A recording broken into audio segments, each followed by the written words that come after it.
राहुल गांधी, देश की राजनीति का ऐसा बड़ा नाम जो हमेशा सुर्खियों में रहा। और एक बार फिर कांग्रेस के युवराज राहुल गांधी न्यूज चैनल्स और न्यूज़पेपर्स की हेडलाइंस बने हुए हैं, क्योंकि 136 दिनों बाद राहुल की संसद सदस्यता एक बार फिर से बहाल हो गई है। मोदी सरनेम विवाद में सजा होने के बाद राहुल गांधी के लिए संसद के दरवाजे बंद हो चुके थे, लेकिन सुप्रीम कोर्ट ने निचली अदालत के फैसले पर 4 अगस्त को रोक लगा दी, जिसके बाद राहुल गांधी फिर से संसद में सदस्य के तौर पर पहुंच चुके हैं।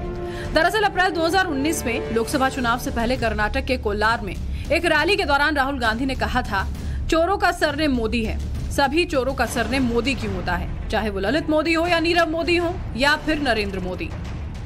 एक छोटा सा सवाल, इन सब के नाम, इन सब चोरों के नाम मोदी मोदी मोदी कैसे हैं? नीरव मोदी, ललित मोदी, नरेंद्र मोदी, और अभी थोड़ा ढूंढेंगे तो और बहुत सारे मोदी निकलेंगे। इसके बाद सूरत पश्चिम के बीजेपी विधायक पूर्णेश मोदी ने राहुल के खिलाफ मानहानि का केस कर दिया था। उनका कहना था कि राहुल गांधी ने हमारे पूरे समाज को चोर कहा है और ये हमारे समाज की मानहानि है। मई 2019 में मामला सूरत कोर्ट में पहुंचा और इसके बाद 23 मार्च 2023 को गुजरात की सूरत कोर्ट ने राहुल गांधी को दोषी करार देते हुए 2 साल की सजा सुनाई। इसके बाद 7 जुलाई 2023 को गुजरात हाई कोर्ट ने मोदी सरनेम केस में राहुल गांधी की 2 साल की सजा पर रोक लगाने से इनकार कर दिया। फिर सुप्रीम कोर्ट में मामला पहुंचा और 4 अगस्त 2023 को देश की सर्वोच्च अदालत से राहुल गांधी को राहत मिल गई।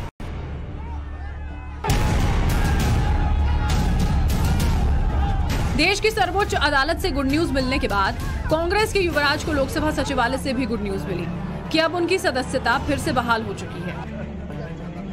वायनाड से लोकसभा सांसद राहुल गांधी के संसद पहुंचते ही विपक्षी नेताओं ने उनका जोरदार स्वागत किया, नारेबाजी भी की। साथ ही राहुल गांधी ने राष्ट्रपिता महात्मा गांधी की प्रतिमा को प्रणाम कर आशीर्वाद लिया। इसके बाद हाफ शर्ट, छोटी दाढ़ी और चेहरे पर मुस्कान लिए राहुल गांधी लोकसभा की कार्रवाई में शामिल भी हुए। वहीं अब राहुल गांधी ने अपने ट्विटर प्रोफाइल का ब्यौरा बदलकर संसद सदस्य कर दिया है। सदस्यता से अयोग्य ठहराए जाने के बाद उन्होंने अपने ट्विटर प्रोफाइल पर डिस्क्वालिफाइड एमपी लिखा था।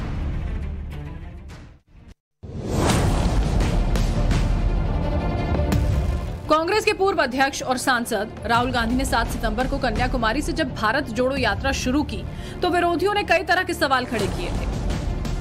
सबसे बड़ा सवाल ये था कि कांग्रेस के युवराज कहे जाने वाले राहुल लगातार 150 दिनों में 12 राज्य और 3570 किलोमीटर की ये यात्रा पूरी कर पाएंगे। क्या वो सच में पूरी यात्रा में पैदल चलेंगे? सवाल ये भी उठे कि इस यात्रा का यही नाम क्यों और वो आखिर किसे जोड़ना चाहते हैं। कभी राहुल की टी शर्ट पर तंज तो कभी यात्रा के साथ चल रहे कंटेनर्स पर सवाल खड़े किए गए, लेकिन हर हमले, हर कटाक्ष को नजरअंदाज कर राहुल गांधी की यात्रा आगे बढ़ती गई। यात्रा जैसे जैसे पूरे लाभ लश्कर के साथ आगे बढ़ी, उसे बड़ी संख्या में जन समर्थन भी मिलता गया और इस यात्रा को सियासत के कई पंडितों ने कांग्रेस की राजनीति, खासकर राहुल गांधी के लिए काफी अहम माना। कांग्रेस की आला कमान सोनिया गांधी लंबे समय से हर तरह के सार्वजनिक कार्यक्रमों से दूर थी। ऐसे में जब वो पुराना जोश लिए बेटे के साथ कदमताल करने के लिए सड़कों पर उतरी तो यात्रा को जैसे नया आयाम मिल गया। मीडिया में वो फोटो कई दिनों तक छाई रही जिसमें राहुल मां के जूते के फीते बांधते दिखे। हालांकि बीजेपी समर्थकों ने इसे पब्लिसिटी स्टंट करार दिया तो कांग्रेस ने पीएम मोदी की मां के पैर छूते तस्वीर ट्वीट कर दी। राहुल की बहन प्रियंका गांधी वाड्रा ने भी मां सोनिया गांधी के भारत जोड़ो यात्रा में शामिल होने पर खुशी जाहिर की। उन्होंने दावा किया कि इससे पूरा देश एक सूत्र में जुड़ेगा, मजबूती से आगे बढ़ेगा।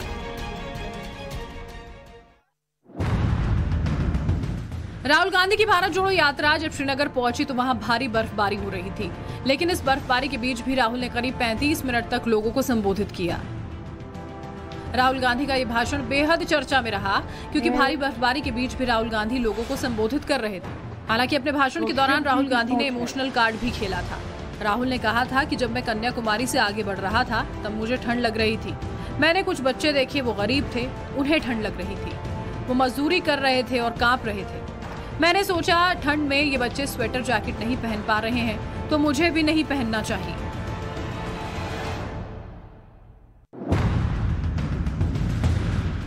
राहुल गांधी की भारत जोड़ो यात्रा का 79वां दिन था। सुबह के 6:10 हो रहे थे। तापमान 13 डिग्री सेल्सियस था।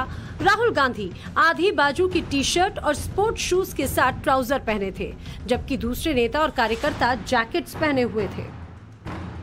कांग्रेस की भारत जोड़ो यात्रा जब राजस्थान पहुंची तो यात्रा के पहले दिन ही राहुल गांधी इस अंदाज में नजर आए। राहुल ने इस दौरान बच्चों से बात की। उसके साथ ही रास्ते में एक ढाबे पर चाय की चुस्कियां भी वो लेते दिखे। कांग्रेस शासित राजस्थान में पार्टी नेता राहुल गांधी की अगुवाई वाली भारत जोड़ो यात्रा में मुख्यमंत्री अशोक गहलोत, पूर्व उप मुख्यमंत्री सचिन पायलट भी नजर आए थे। भारत जोड़ो यात्रा के दौरान राहुल गांधी की कई तस्वीरें सोशल मीडिया पर खूब वायरल हुई थी, जिनमें से एक तस्वीर को लोगों ने बेहद पसंद भी किया था और वो तस्वीर थी बारिश के बीच राहुल गांधी के भाषण की। ये तस्वीरें थी कर्नाटक की, जहां पर भारत जोड़ो यात्रा का तीसरा दिन था। इसमें खराब मौसम से बेपरवाह कांग्रेस नेता राहुल गांधी ने मैसूर में एक जनसभा को संबोधित किया। जब बारिश सभी को भिगा रही थी, राहुल गांधी उत्साही भीड़ से बात करते रहे। इस दौरान राहुल गांधी अग्रेसिव अंदाज में नजर आ रहे थे। उन्होंने कहा था कि नदी की तरह ये भारत जोड़ो यात्रा कन्याकुमारी से कश्मीर तक बहेगी। ना तो तूफान, ना ही बारिश, ना ही ठंड का मौसम इसे रोक पाएगा। ये नफरत के बारे में नहीं है। इस नदी में हिंसा या नफरत नहीं मिलेगी। इसमें केवल प्यार और भाईचारा है। राहुल गांधी इस बार अलग अंदाज में ही राजनीति करते नजर आ रहे हैं और वो इस बार आम जनता से सीधा कनेक्ट करने की कोशिश करते नजर आ रहे हैं, जिसकी बानगी मार्च के महीने में भी नजर आई थी, जब राहुल गांधी ने रात के वक्त अंबाला से चंडीगढ़ का 50 किलोमीटर का सफर ट्रक से तय किया था। दरअसल वो दोपहर को दिल्ली से शिमला के लिए कार से निकले। कांग्रेस पार्टी कार्यकर्ताओं ने दावा किया था कि राहुल ने इस दौरान ट्रक ड्राइवरों से बात की और उनकी समस्याएं भी सुनी। जानकारी के अनुसार राहुल ने ट्रक को सुबह 5:30 बजे अंबाला सिटी के श्री मंजी साहिब गुरुद्वारे पर रुकवाया था।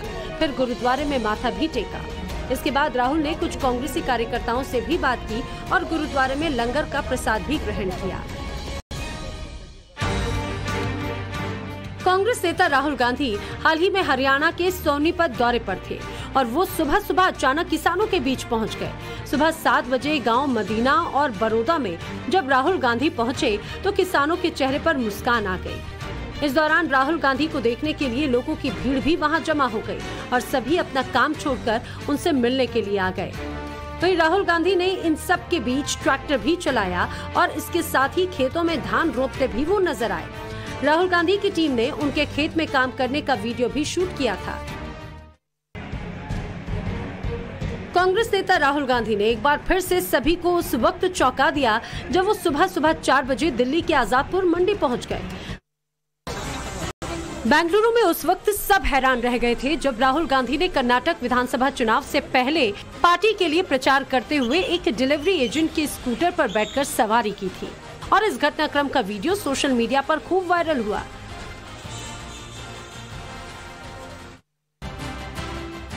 भारत जोड़ो यात्रा पर जब राहुल गांधी थे तो वो अपनी टी शर्ट को लेकर काफी चर्चा में रहे और चर्चा की वजह थी टी शर्ट की कीमत। राहुल गांधी का एक और वीडियो सोशल मीडिया पर जमकर वायरल हुआ, जिसमें वो सोनीपत के मदीना गांव में महिलाओं के साथ बातचीत करते हुए दिखाई दे रहे थे। इस वीडियो में राहुल महिलाओं से उनकी समस्याओं और उनके बच्चों की पढ़ाई लिखाई के बारे में बातचीत करते नजर आ रहे हैं। यूपी के चर्चित हाथरस कांड के वक्त पूरे देश में सियासी उबाल था और इस मुद्दे को भुनाने में ज्यादातर विपक्षी दल जुटे हुए थे, तो भला कांग्रेस कैसे पीछे रहती। मोदी सरनेम को लेकर आपत्तिजनक टिप्पणी के मामले में सूरत की एक अदालत ने कांग्रेस के पूर्व अध्यक्ष राहुल गांधी को आपराधिक मानहानि का दोषी ठहराया, तो सबके जहन में उनके अध्यादेश फाड़ने की तस्वीर भी घूमने लगी, क्योंकि 10 साल पहले राहुल गांधी ने अपनी ही सरकार के एक अध्यादेश की कॉपी फाड़ दी थी। अगर वो अध्यादेश लागू हो गया होता तो शायद राहुल गांधी की संसद की सदस्यता रद्द नहीं होती। जुलाई 2018 को अविश्वास प्रस्ताव पर चर्चा के दौरान राहुल ने भाषण दिया था। इस भाषण पर तालियां भी खूब बजी थी, लेकिन भाषण के बाद राहुल अचानक प्रधानमंत्री नरेंद्र मोदी की सीट पर चले गए और उन्हें गले लगा लिया।